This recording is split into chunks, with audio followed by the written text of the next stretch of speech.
Okay. I have supported in the legislature over 8 years every vote to call a constitutional amendment. Convention. I think one is due. We have more amendments to our state constitution that's only been in place since 1974 than just about any state. That's become unwieldy. A constitution is supposed to be a framework for government, and ours is a whole lot more than that. And a lot of the additional amendments to the Constitution actually create constitutionally dedicated funds for various purposes, all of which we would find to be important. But at the end of the day, they don't allow enough flexibility to deal with revenue shortfalls. And so with a $25 billion budget, $9 billion being state general fund, and only a third of that being unrestricted, then and of that third that's unrestricted, then 80% relate to healthcare and higher ed. So anytime we have big cuts, typically 80% of the cuts get directed at healthcare and higher ed.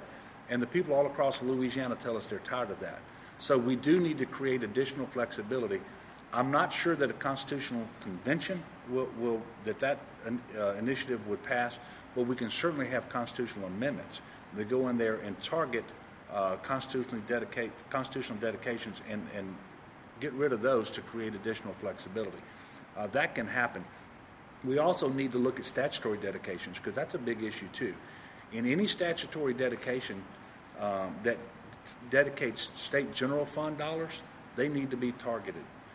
We have some statutory dedications that involve taxes that are only imposed on people for specific purposes, and they wouldn't pay those taxes except for the fact that there is that dedication in place. We should never break trust with taxpayers and take those dollars and divert them to other purposes.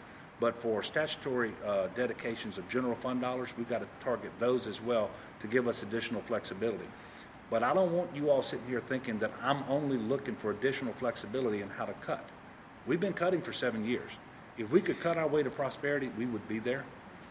We're not there. We're not going to get there unless we invest. And so having additional flexibility helps you deal with the downturns, but it's not going to help you to invest additional dollars in the long term to shore up higher education, healthcare, the medical school, and other pressing needs like transportation infrastructure. But we can't create additional flexibility. It will probably come through constitutional amendments, not a constitutional convention, because there's not enough people in the legislature who support the constitutional convention. Now, one of the reasons is, and I understand this, right now the Constitution requires a supermajority to increase a tax and a simple majority to cut a tax.